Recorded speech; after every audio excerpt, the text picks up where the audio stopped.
el dolor y provocan estados de euforia. Antaño los hombres elogiaban las virtudes de estas sustancias, las consideraban dones del cielo. Durante el siglo pasado comenzaron a condenarlas, alegando que eran un azote para la humanidad. Hubo un tiempo en que la marihuana, la cocaína, el opio, el éxtasis, el LSD, incluso la heroína eran perfectamente legales. Hoy libramos una guerra contra ellas. ¿Qué es lo que ha cambiado? ¿Esas plantas y drogas o nosotros? Las drogas suponen una amenaza para la sociedad. Es como un orgasmo que dura 5 horas. Las drogas producen el mayor éxtasis que puede alcanzar el hombre. Adictos, drogas ilegales, cocaína. Los señores de la droga llaman a este lugar la calle del oro. Aquí llegan toneladas de hojas de coca procedentes de Nicaragua, Perú, Bolivia o Ecuador para convertirse en el polvo granuloso que es la cocaína. La cocaína llega a Florida y a la costa este en aviones que despegan de pistas situadas en la jungla o en cualquier cosa que flote. A través de México, por tierra o por aire, alcanzan Texas y la costa este. Todos los años, 150 millones de toneladas van a parar a las manos de 15 millones de norteamericanos y de medio millón de adictos. La primera vez que me metí cocaína fue... Me sentí como si estuviera en un túnel y alguien aporreara el lateral de un edificio de metal. La cabeza te hace bum bum y el corazón late a toda velocidad. Es lo que llaman el subidón. En su camino desde los mercados mayoristas de hojas hasta los traficantes de la calle que la venden por gramos, la cocaína pasa por 6 fases. Varios guardias supervisan el traslado de la cosecha de hojas hasta aisladas plantas de procesamiento, donde las transforman en un producto que se vende a $192.000 el kilo en los Estados Unidos. El dinero impulsa la oferta y la adicción es el motor de la demanda de una droga que desafía todos los esfuerzos de la ley para acabar con su consumo. Era mejor que el sexo. Mejor que lo mejor que había probado jamás. La sensación es indescriptible. El crack dejaba mi mente en un estado en el que no me importaba nada ni nadie. Mi principal objetivo era consumir cocaína. Me daba igual cuáles fueran las consecuencias. En el precio que pagan quienes consumen cocaína y su terrible derivado, el crack, está incluida la posibilidad de morir. La cocaína puede parar en seco un corazón y matar todos los tejidos cardiovasculares con los que entre en contacto. Nadie es inmune a sus efectos y sus víctimas van desde estrellas de Hollywood hasta jóvenes estudiantes. Hace un momento hablaba con 2 de nuestros compañeros sobre un joven de 18 años al que acababan de traer en estado comatoso por una sobredosis de cocaína. Su temperatura era de 42 grados y no conseguimos bajársela. Literalmente se coció. La cocaína estimula el corazón y acelera tanto su ritmo que pierde sincronización. Y esto es lo que se denomina fibrilación ventricular. Una fibrilación ventricular significa que el corazón no funciona y la persona muere muy rápido. Simplemente te desplomas y mueres. A lo largo de toda su historia, la cocaína ha sido clasificada erróneamente dentro del grupo de los narcóticos, medicamentos que tienen un efecto depresivo sobre el sistema nervioso cuando es un poderoso estimulante. La cocaína activa la norepinefrina, la dopamina y la serotonina, compuestos químicos que estimulan el movimiento, la excitación y los sentimientos de placer. Cuando nos ponemos nerviosos, nos asustamos o nos sobresaltamos, el cerebro tiene que hacernos reaccionar para que no lleguemos a una situación de peligro. La cocaína produce los mismos efectos en nuestro cerebro, solo que en ocasiones en las que no es necesario que eso suceda.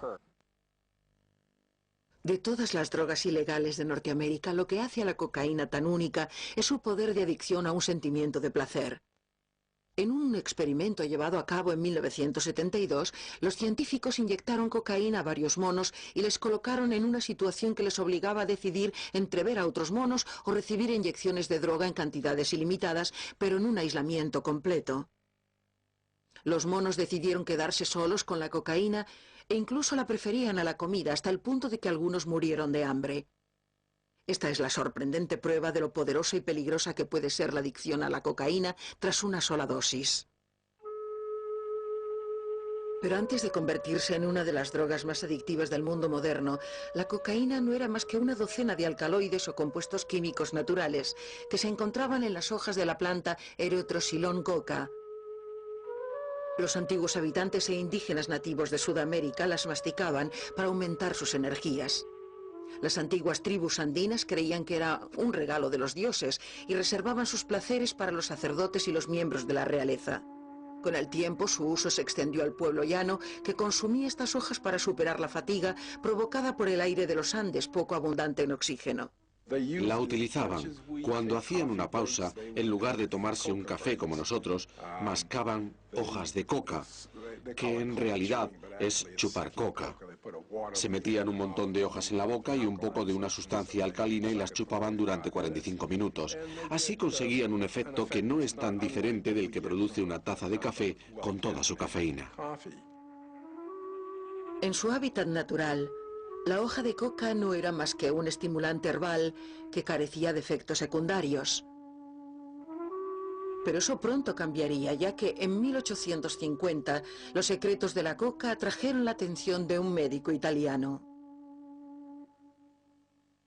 La persona que dio a conocer esta sustancia a los europeos fue principalmente un hombre llamado Paolo Montegassa, un neurólogo italiano. Le encantaba la coca. Solía decir, por ejemplo, que preferiría vivir 10 años con coca que 100.000 sin ella. La fama de la coca llamó la atención de una empresa farmacéutica alemana. Allí la hoja entró en contacto con la química moderna en 1860, año en que Albert Niemann aisló su principio activo mientras investigaba las propiedades químicas de la droga. El científico llamó a esa sustancia cristalina cocaína. Niemann extrajo de la hoja sus sustancias moderadoras, creando involuntariamente la droga más adictiva del mundo. Un Frankenstein químico derivado de la naturaleza y sin embargo muy antinatural. Poco después quedó patente que la cocaína poseía extrañas propiedades para alterar el humor, algo con lo que jugaron las primeras películas.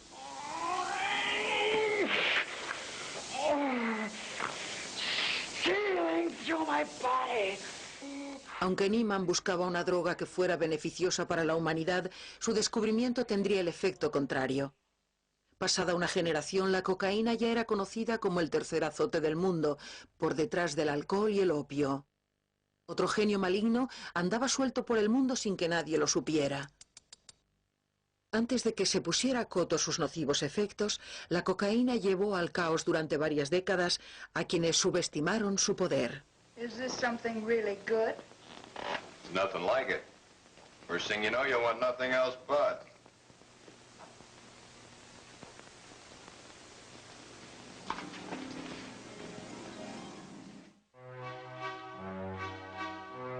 ...1863. La cocaína llega a los Estados Unidos como un ingrediente desconocido del vino Mariani, un vino patentado por un químico corso del mismo nombre.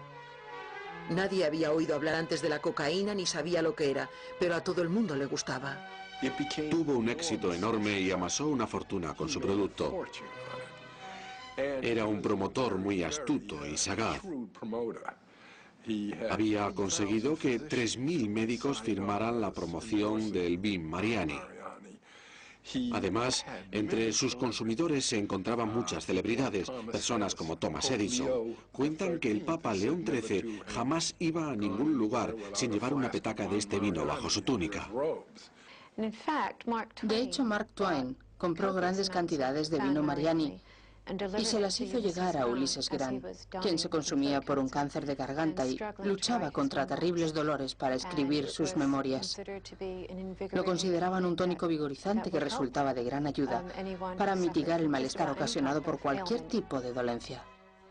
El vino Mariani era oro líquido. Aunque los consumidores estadounidenses no estaban familiarizados con su misterioso ingrediente, al ver lo mucho que a la gente le gustaba, ciertos astutos empresarios empezaron a añadírselo a todo lo que podían. La cocaína era un filón para las ventas. Una de las mejores ideas fue la de John Stave Pemberton. En una época en la que los movimientos en favor de la abstención exigían que se prohibiera el alcohol, Pemberton inventó una bebida no alcohólica y por tanto sana, una combinación de agua mineral con una buena dosis de cocaína. El motivo que llevó a Pemberton a crear este reconstituyente es muy simple, lo utilizaba para tratar su adicción a la morfina. El brebaje de Pemberton alcanzó tal popularidad que otro hombre, Asa Calvert, compró su fórmula y con ella creó un imperio y un símbolo nacional.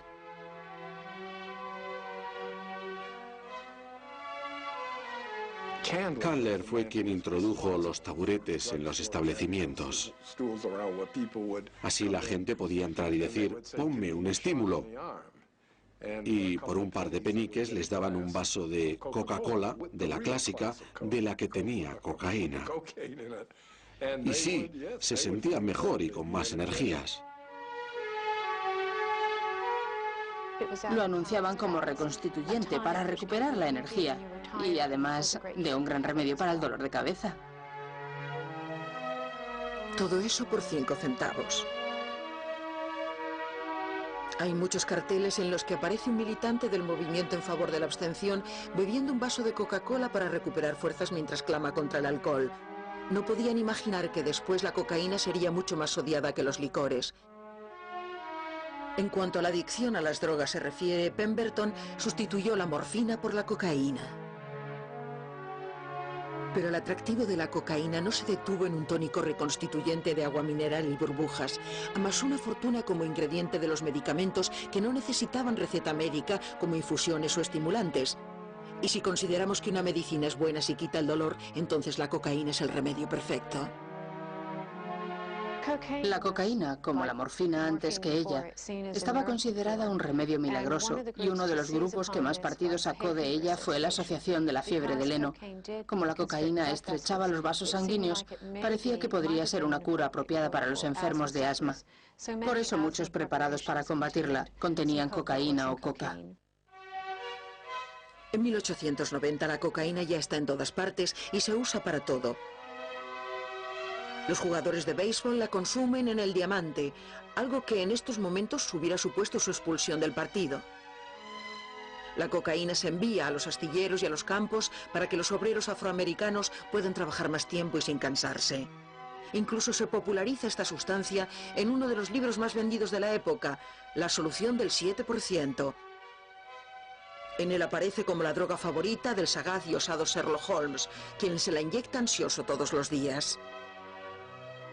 Con sus largos y blancos dedos ajustaba la delicada aguja e introducía la afilada punta en la carne. Después presionaba el diminuto émbolo y volvía a hundirse en el sillón forrado de terciopelo con un largo suspiro de satisfacción.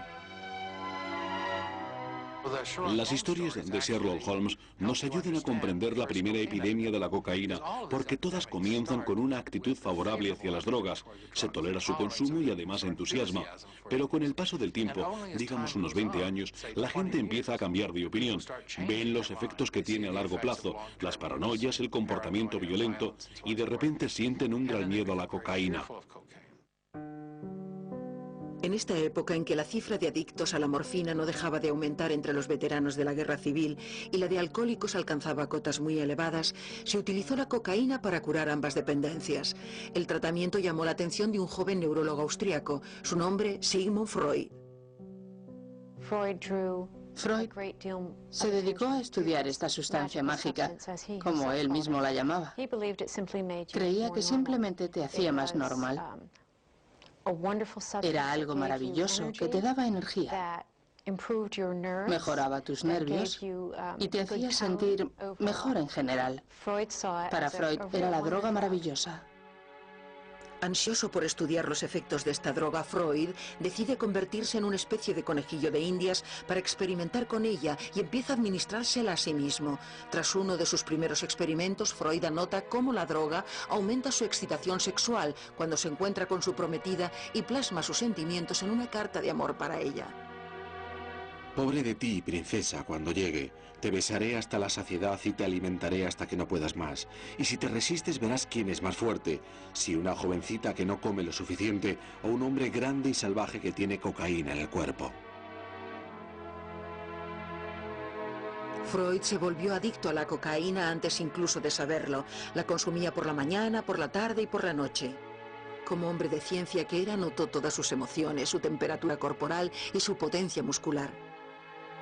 Tras varios meses consumiendo cocaína, Freud publicó un famoso documento en el que detallaba lo que él denominaba los maravillosos efectos estimulantes de la droga de acero. Creyó que era la respuesta a muchos problemas psicológicos. Si alguien llegaba a su consulta deprimido, Freud le daba un poco de cocaína.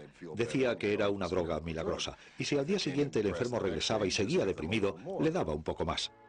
La adicción a la droga le costó cara a Freud, pero fue la verdad sobre la droga la que casi le destroza. Tras los estudios realizados por otros notables científicos sobre el fenómeno de la cocaína, las pruebas eran abrumadoras. La droga maravillosa de Freud no es más que un fraude.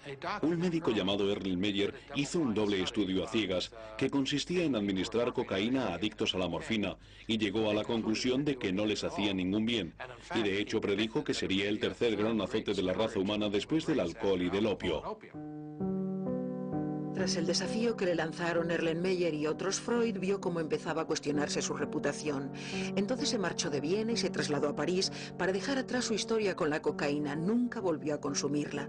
En París, Freud reconstruyó su carrera y se convirtió en el fundador del psicoanálisis moderno y de la interpretación de los sueños. Irónicamente, fue la cocaína la que le inspiró aquellos sueños tan vívidos de sus comienzos. Pasados algunos años regresó a Viena y al llegar descubrió que ya no se utilizaba cocaína para tratar las depresiones. Se había encontrado una aplicación médica legítima para esta sustancia, una que aún hoy se usa. Un contemporáneo de Freud llamado Carol Kohler empezó a utilizarla como anestesia en la cirugía ocular. Hasta aquel momento, para realizar una intervención de cataratas, había que utilizar anestesia general, éter. La gente lo pasaba fatal, vomitaba, y en esa situación un movimiento podía destruir la visión. Pese a su dudoso valor médico, la cocaína se utilizó extensamente en los Estados Unidos a comienzos del siglo XX. La que contenían ciertos medicamentos perfectamente legales y patentados que no requerían receta, causaría estragos en las vidas de quienes la consumieron en exceso, pero seguía sin haber leyes que la prohibieran. Entonces cundió el pánico debido a una popular creencia completamente errónea, la de que la cocaína era la causante de la violencia de los afroamericanos contra los blancos. En una atmósfera cargada de odio racial, el miedo a la violencia inducida por el consumo de cocaína se sumó a una reacción violenta por parte de los blancos que al final modificaría definitivamente y para siempre la situación legal de esta droga.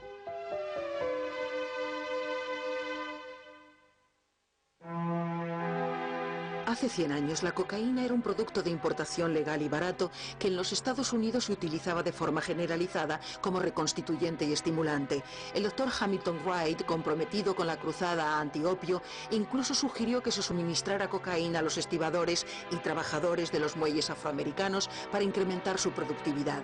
Y así se hizo. Y de una anfetamina para el trabajo pasó a ser un estupefaciente de ocio que se consumía no por voluntad propia, sino precisamente por falta de voluntad propia. Tras la guerra civil se prohibió el consumo de alcohol a las minorías. Fue una segunda guerra civil. En los estados del sur imperaban políticas animadas por sentimientos racistas que afirmaban que un afroamericano ebrio era peligroso. Con el tiempo ese razonamiento se extendió también a la cocaína. Originariamente, todas nuestras leyes en materia de drogas se basaban en el racismo, en los prejuicios contra las minorías étnicas y sus costumbres especiales. En otras palabras, todas esas leyes se basan en la creencia de que en la sociedad existe una clase que sabe controlarse y otra que no. El hecho de que no se debiera permitir embriagarse a ciertas clases de personas era una creencia muy extendida en la política norteamericana del momento. En 1901, el Senado de los Estados Unidos aprobó una resolución presentada por Henry Cabot Lodge para prohibir la venta de bebidas alcohólicas y opiáceos a todas, y cito, aquellas razas no civilizadas. Estaban incluidos los pueblos aborígenes, los esquimales, los hawaianos, los trabajadores del ferrocarril y los inmigrantes de las ciudades portuarias. La cocaína escapó a dicha resolución porque era una sustancia bastante desconocida más allá del sur.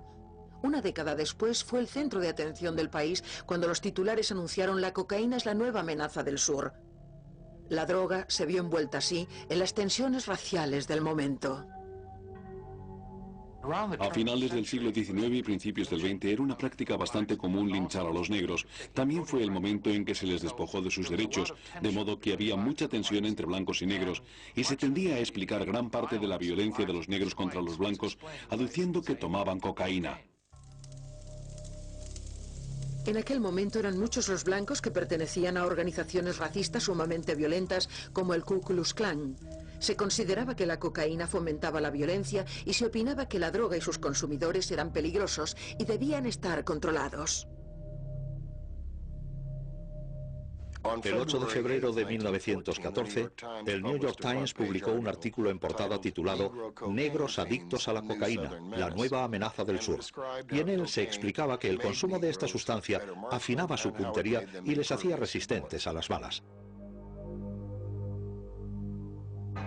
Al intentar detener a un negro que hasta la fecha había mostrado siempre un comportamiento pacífico, pero que enloqueció por los efectos de la cocaína, un oficial de la policía sacó su revólver en defensa propia, colocó el cañón sobre el corazón del negro y disparó.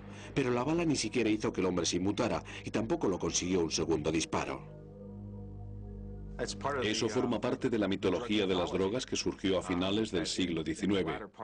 Entonces, circulaban muchas historias y la frase de moda en el sur era «negro bajo los efectos de la cocaína». En los periódicos contaban que los agentes de la ley decían necesitar balas de mayor calibre para utilizar contra las personas negras cuando se encontraban bajo la influencia de la cocaína, porque de lo contrario no podían abatirlas. A los ojos de la sociedad blanca, la indignante conducta de los afroamericanos iba de mal en peor cuando el sexo se añadió a los problemas que ocasionaba la cocaína. A la gente le preocupaba que si un hombre afroamericano tomaba cocaína, llegara a alcanzar un grado de excitación sexual que le impulsara a violar a todas las mujeres blancas que viera. En mi opinión, una vez más, esto no tenía tanto que ver con las drogas como con los temores y las tensiones raciales. Como había sucedido con el opio en San Francisco 50 años antes, la idea de que se pudiera utilizar una droga para seducir a las mujeres blancas fue la gota que colmó el vaso. Los estados sureños por fin prohibieron la cocaína. Sin embargo, este veto tan solo hizo de ella un producto ilegal, pero no imposible de conseguir. Los limpiabotas y los muchachos de los periódicos se convirtieron en camellos. Por 10 centavos un cliente podía conseguir una dosis. Por $0,25 le entregaban dentro de un pastillero la cantidad necesaria para un día. Pero esta ley tan solo tenía un alcance local. Aún no había leyes federales contra el consumo de ninguna droga en los Estados Unidos. En algunos estados del sur era un delito que los afroamericanos consumieran cocaína, pero no había restricción alguna en lo que a utilizar medicamentos que contuvieran esa sustancia se refiere. El razonamiento era el siguiente. Es legítimo consumir una droga para sentirse mejor cuando uno está enfermo, pero no es legítimo consumirla para cambiar el estado de ánimo cuando ya se está bien. Irónicamente, era el uso medicinal de la coca lo que producía la adicción. Tras 4 décadas de consumo incontrolado, las medicinas que contenían cocaína fueron epidemia. El punto culminante de nuestra adicción, de la adicción de los Estados Unidos, probablemente se alcanzará en torno al año 1900. Según las estimaciones, alrededor de un 5% de la población de este país era adicta a una o más de esas drogas. Existía un gran problema de adicción entre las mujeres blancas de clase media que vivían en las zonas rurales. El centro de la epidemia de la cocaína eran el fraude y el engaño. Los fabricantes de medicinas patentadas se negaban a incluir los ingredientes en las etiquetas de los medicamentos panacea, pues ocasionaban ridículas reclamaciones. Sin saberlo, hombres, mujeres y niños ingerían dosis de cocaína. Al final, algo llamó la atención del Congreso sobre el problema. Se trataba de un artículo publicado en el Collier's Magazine por un periodista llamado Samuel Hopkins Adams. La crédula América ingerirá grandes cantidades de alcohol, opiáceos y narcóticos. Una amplia variedad de drogas diversas que van desde potentes y peligrosos fármacos depresivos para el corazón hasta insidiosos estimulantes del hígado y, por encima de todos los ingredientes, un fraude simple y llano. Adams descubrió irregularidades en falsos informes publicitarios de enfermedad, adicción y muerte causadas por medicinas patentadas. Esta situación empujó al Congreso a aprobar la Ley de Alimentos y Estupefacientes de 1906. Era una ley que no prohibía las drogas. Aún no existían leyes nacionales que adoptaran esa medida. La cocaína, la morfina, la heroína, el opio y la marihuana se consumían habitualmente y resultaba muy fácil conseguirlas, pero la ley de alimentos y estupefacientes contribuyó a reducir la adicción. La ley exigía que los medicamentos que creaban dependencia llevaran una etiqueta en la que se indicara esa particularidad y también su contenido. Como resultado de dicha regulación, hubo que retirar del mercado la mayoría de las medicinas patentadas. Los fabricantes de Coca-Cola dejaron de utilizar el ingrediente que había hecho su producto tan atractivo, pero conservaron su nombre. Los activistas antidroga temían que la cocaína nunca se prohibiera absolutamente a nivel nacional, porque para ello sería necesario efectuar cambios radicales en la ley, una enmienda constitucional. Pero existía otra opción, aunque nadie pudo entonces imaginarla. No surgiría como consecuencia del problema que tenía Norteamérica con las drogas, sino de una epidemia que asoló China durante varios siglos. El opio procedente del Lejano Oriente cambiaría el consumo de cocaína en América. La primera prohibición federal para contener la epidemia de la cocaína en los Estados Unidos tuvo sus orígenes en una epidemia causada por otra droga en otro país. Esa nación era China y la droga el opio.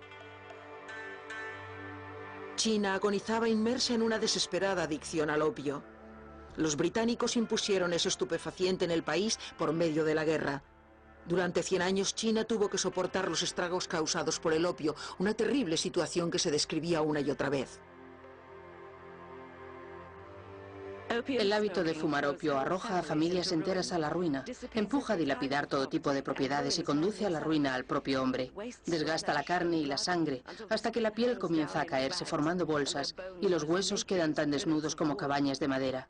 Cuando el adicto al opio haya empeñado todas sus posesiones, empeñará también a su esposa y venderá a sus hijas.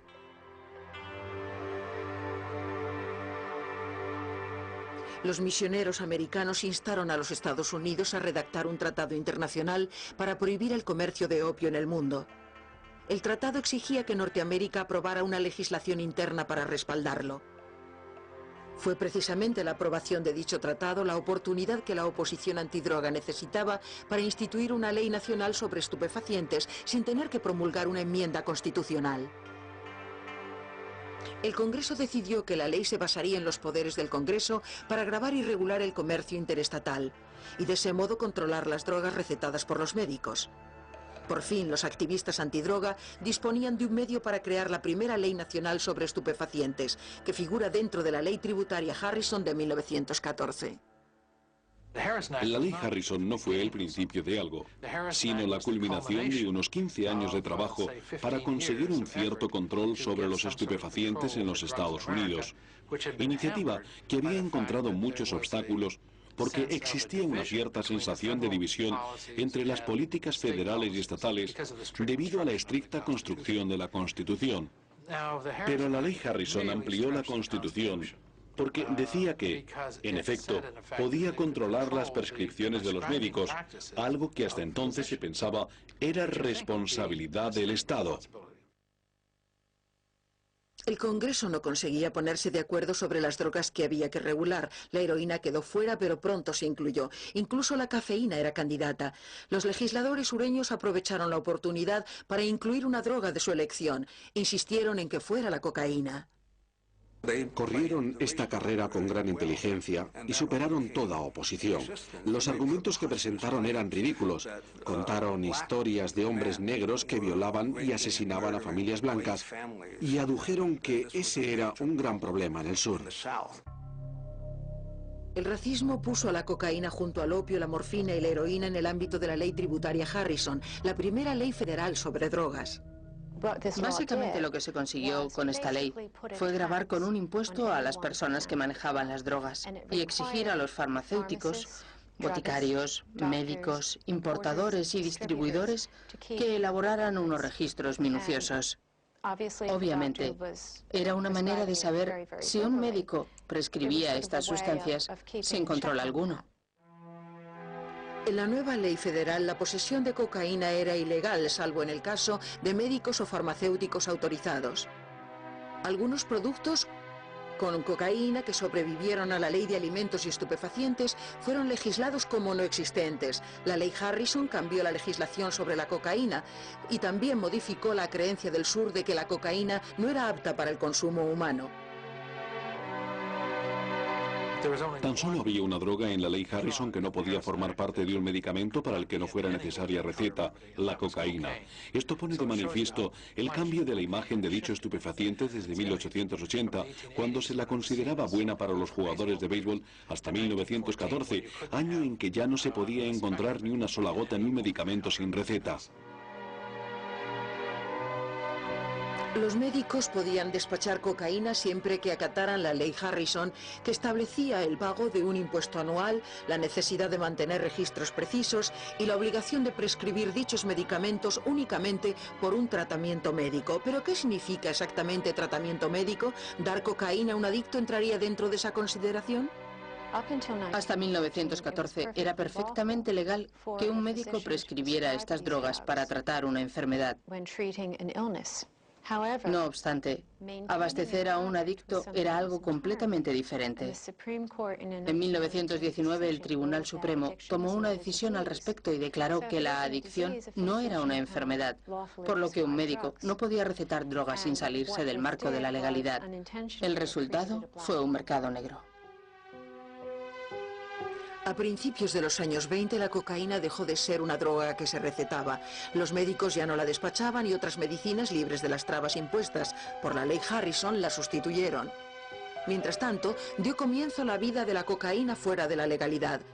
Los agentes de la Agencia Federal de Narcóticos, una división de reciente creación del Departamento de Hacienda y Aduanas, intentaron acabar con la droga por medio de métodos policiales. Sin embargo, la cocaína jamás llegó a desaparecer por completo. En el Hollywood de los años 20 estaban de moda las fiestas clandestinas en las que corrían ríos de cocaína que recibían el nombre de bailes de nieve. Muchas estrellas de Hollywood de gran renombre sufrieron sobredosis o tuvieron problemas con las drogas. Entonces en la meca del cine se empezó a censurar y hacer el vacío a los adictos conocidos y el consumo descendió. La idea de declarar una droga ilegal a nivel nacional en los Estados Unidos era un concepto completamente moderno. Antes del siglo XX, tan solo un puñado de estados habían prohibido el consumo de cocaína o de otras drogas. Pero el proceso democrático hizo de la cocaína una sustancia controlada. No obstante, durante el proceso el gobierno creó de forma involuntaria nuevos problemas sociales. Convirtió a consumidores y adictos en criminales. Cerró las clínicas en las que se proporcionaba droga a los toxicómanos, encarceló a los médicos y arrojó a la cárcel tanto a consumidores como a adictos. Deseoso el gobierno de controlar estas drogas, puso en marcha una triple estrategia. La primera medida consistía en aumentar las penas a quienes consumieran estupefacientes. En segundo lugar, recurrieron a la exageración. Intentaron hacer creer a los ciudadanos que el consumo de drogas tenía consecuencias desastrosas. Pretendían evitar que la gente las probara, aunque solo fuera una vez. Y la tercera parte de la estrategia era el silencio. Esta era la medida preferida y consistía en dejar de hablar de las drogas, por ejemplo en los colegios, y en que no aparecieran por ningún lugar. La nueva ley sobre drogas, al igual que Albert Niemann, quien dejó suelto un genio mortal con su síntesis de la cocaína, inició una imprevista cadena de acontecimientos que cambiaría el mundo. Estoy totalmente convencido de que el Congreso de 1914 jamás habría aprobado la ley Harrison de haber sabido la pesadilla en la que todo esto se transformaría. Un mercado negro de 400.000 millones de dólares, prisiones abarrotadas, violencia y corrupción. Esa pequeña ley crearía un cambio radical en la forma de ver a los consumidores de drogas. El uso de la cocaína ilegal cayó en picado durante la Gran Depresión. Pero en los rebeldes 60 regresó.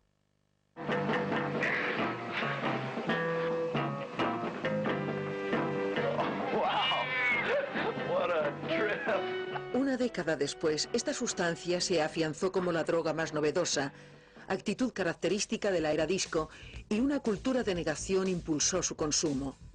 En los años 80 el consumo de cocaína ya era toda una epidemia. Con el fin de responder a la demanda, los productores sudamericanos decidieron recurrir a métodos sofisticados e implacables para llevar la cocaína a manos de los estadounidenses. En aquel país era la droga del poder, del sexo y del glamour, la personificación de los Estados Unidos en la década de los 80. Tan solo la fuerza de voluntad del gobierno y la determinación de los ciudadanos de esta nación podría detener su avance. A finales de los años 20, el consumo de heroína había alcanzado cotas sin precedentes. Cuando la epidemia comenzó a remitir, tuvo lugar una repentina oleada de consumo de cocaína. A finales de siglo se repitió el mismo modelo. De 1970 a 1990 el consumo de cocaína y de heroína fue similar. Pero durante la epidemia moderna se produjo un increíble aumento de la criminalidad. Debido a la violencia que se atribuye específicamente a la heroína, surgió un código nacional completamente nuevo que sometía a todas las drogas, legales e ilegales, a la regulación federal.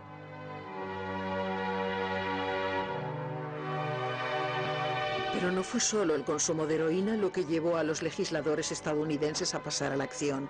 De hecho, fue quienes la consumían lo que llamó la atención del presidente de los Estados Unidos. La mayoría de la gente no se da cuenta de que la guerra original contra las drogas, declarada de forma oficial por el presidente Nixon, fue fruto de la preocupación por los soldados americanos que se encontraban en Vietnam. Pues un año antes, muchos habían comenzado a consumir heroína. Su adicción se convirtió en un gran problema que preocupaba sobremanera al presidente y a la administración, pues temían que la heroína acabara con las tropas estadounidenses en Vietnam. Durante el gobierno de Nixon se suprimieron las antiguas leyes federales sobre drogas de los libros de derecho.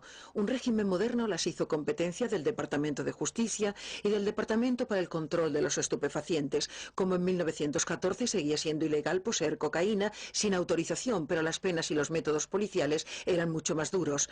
El consumo de cocaína continuaba aumentando. El factor que impulsó su consumo fue la creencia de que la cocaína era algo moderno. Rolling Stones la definió como el polvo de las estrellas de América y el New York Times escribió sobre ella: es el champán de las drogas. A mediados de los 80 la cocaína era la reina. La que antes fuera una droga de élite se había convertido en la droga del pueblo. Para responder a la demanda en el país entraba todos los años una media de 150 toneladas. Despite our best efforts, illegal cocaine is coming into our country at alarming levels, and 4 to 5 million people regularly use it. El aumento de la oferta fue la fortuna que se podía amasar con una droga cuyos costes de producción ascendían a tan solo unos peniques. En los años 80, el de la cocaína se convirtió en un negocio que movía miles de millones. Ni todos los policías y ejércitos del mundo pueden detener un negocio con un margen de beneficios del 17.000%. Por ejemplo, si yo pudiera fabricar este boli por $1 para luego venderlo por 17.000, el gobierno jamás podría pararme. La cocaína genera tanto dinero en efectivo que los cárteles tienen poder suficiente como para enfrentarse a gobiernos legítimos. En el narcotráfico se mueve tanto dinero negro que blanquearlo se ha convertido en un negocio derivado de la venta. Ese flujo de dinero, más difícil de ocultar que la misma droga, convirtió a los traficantes de las calles en millonarios. Ni siquiera puedo comprender lo que es tener tanto dinero como tenía yo. Le daba a ese tipo 3.000 pavos al día para que me siguiera y me protegiera, porque no quería que me hicieran daño ni que me quitaran las drogas.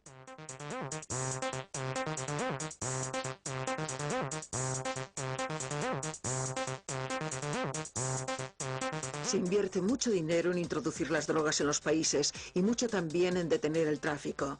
Se gastan miles de millones en conseguir los equipos y a las personas necesarias para mantener la cocaína fuera de los Estados Unidos. La guerra contra las drogas se ha convertido en un juego del gato y el ratón con tecnología punta. Aunque es imposible estimar el montante que se paga por la cocaína ilegal, la cantidad que se destinó a poner punto y final al tráfico durante el mandato de Reagan fue 15 veces superior a la que utilizó el presidente Nixon cuando se declaró abierta la guerra. Winning the crusade against drugs will not be achieved by just throwing money at the problem. Your government will continue to act aggressively, but nothing would be more effective than for Americans simply to quit using illegal drugs. Los Reagan, con Nancy a la cabeza, comenzaron una campaña muy seria para ampliar los movimientos ya establecidos de padres. We want you to help us create an outspoken intolerance for drug use. For the sake of our children, I implore each of you to be unyielding and inflexible in your opposition to drugs. When somebody offers you drugs, what do you say? En la década de los 80 surgió una iniciativa antidroga diferente que se centraba sobre todo en lo que se conocía como movimiento de padres. La campaña de Nancy Reagan, Di No, recogió a la perfección ese espíritu. Entonces se produjo un descenso muy significativo en el consumo de drogas ilegales, especialmente entre la gente joven. El consumo esporádico de drogas comenzó a descender, pero para la administración Reagan la batalla no había terminado. There's a new epidemic, smokable cocaine, otherwise known as crack. It is an explosively destructive and often lethal substance which is crushing its users. It is an uncontrolled fire. El crack tuvo un gran éxito en este país. Es cocaína cocinada hasta quedar reducida a su base y se fuma en lugar de esnifarse. El proceso libera una dosis altamente concentrada en el cerebro mucho más rápido que antes. Para quienes lo consumen, el crack es más barato y más adictivo. Un gramo de cocaína cuesta unos $100. Una piedra de crack, 10 o 20. Pero normalmente un adicto a esta droga suele gastarse entre $300 y $400 a lo largo de una noche de fiesta para conseguir un subidón, algo que los consumidores habituales describen como orgasmo corporal. En la guerra contra las drogas, la aparición del crack fue un asalto devastador a las ciudades de América, perpetrado por los cárteles de drogas colombianos que cada vez eran más poderosos. Es justo decir que los Estados Unidos y el mundo en general están inundados con el dinero, la corrupción y la violencia de las drogas ilegales. Y no me refiero a la que causan las drogas, sino a la que se deriva del comercio ilegal de estos estupefacientes. Mientras que los cárteles recaudan unos 80.000 millones de dólares anuales, los estadounidenses ven como en cada año fiscal aumenta el presupuesto destinado a la tecnología punta necesaria para librar la guerra contra las drogas. Es una batalla constante, no tiene fin. Primero fue la heroína, después llegó la cocaína y luego el crack. Los responsables de esta lucha y quienes tomamos parte en ella sabemos que se trata de una batalla constante. Todas las generaciones tendrán que enfrentarse a un desafío que se les planteará en términos de ¿debería consumir esa sustancia o no? Después de 35 años, he llegado a la conclusión de que, aunque no se puede ayudar a las personas con tratamientos, sí se les puede brindar una educación. Y es que al final, tras hacer todo lo humanamente posible, el problema está en que las drogas realmente funcionan y muchas personas las quieren. Desde que se sintetizara por primera vez en el año 1860, la cocaína ha sido una de las sustancias más adictivas del mundo. La han elogiado y despreciado alternativamente, la han exaltado como una droga maravillosa y condenado como el tercer azote de la humanidad. Tras la maligna sombra de la droga se encuentra un compuesto químico que nos hace la vida durante unos breves instantes más agradable, y eso es lo que tiene enganchados a Norteamérica y al mundo.